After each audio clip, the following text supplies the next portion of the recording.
to his prospects is a sign of America's continued worldwide importance. One part of American foreign policy that will change relatively little under President Obama will be policy towards Asia,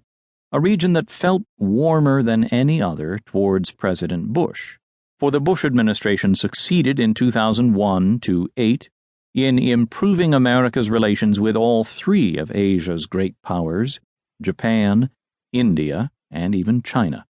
It recognized Asia's growing importance, as well as the fact that what is emerging within Asia is a potentially useful, but also potentially tense balance of power between those three big economies. For the first time, each of the three is looking well beyond its immediate neighborhood and coming to treat Asia as a single economic, political, and strategic space.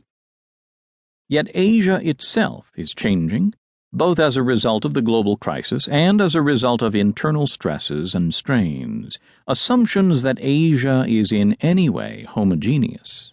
that its emerging powers could or would decouple themselves from the Western economies, that the progress of China and India will be steady and straightforward, that they would soon take over global leadership from the West, all need to be thrown aside.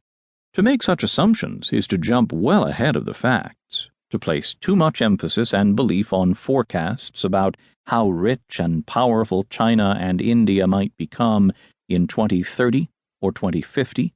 and too little on those countries' actual conditions today. China, in particular, confirmed that judgment during its Olympics year, the year that had been said by many to be its coming-of-age party,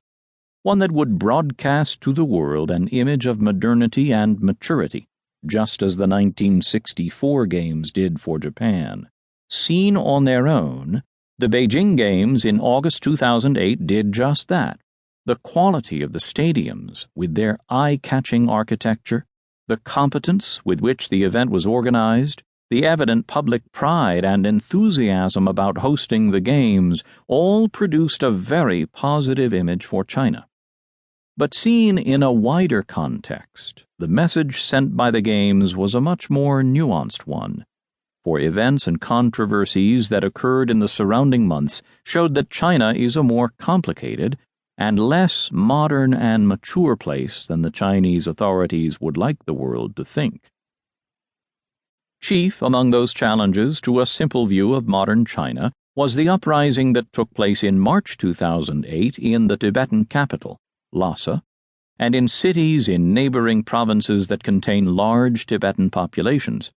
The riots began on the anniversary of the exile from Tibet in 1959 of the Tibetan spiritual leader, the Dalai Lama,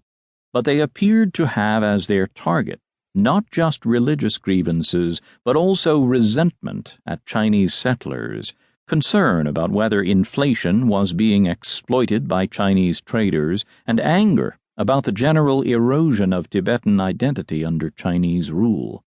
The riots were quickly brought under control, leaving an estimated 200 dead, both Chinese and Tibetan, and more than 1,000 in custody. This episode did not seriously threaten Chinese control or national security, and nor did the smaller bouts of violence that broke out during the Olympics themselves in the nearby Xinjiang region, where Muslim Uyghurs also harbored separatist ambitions. But what both outbreaks showed was that economic development has not eliminated or even softened the divisions within China itself, especially between those who consider themselves to have been conquered by the Chinese in past decades or even centuries, and the central government and Communist Party that rules over them. Just as neither modernity nor economic growth altered the desire of the Irish to be independent of Britain, despite 3 centuries of absorption into the British nation, so it is not likely that Tibetans or Uyghurs will give up their urge to be independent any time soon, if ever. Tibet's uprising provoked numerous pro-Tibet demonstrations in foreign capitals when the Olympic torch was being paraded around the world by Chinese athletes and security forces ahead of the Games. Those demonstrations, or the willingness of foreign governments to permit them to take place, yielded an intriguingly national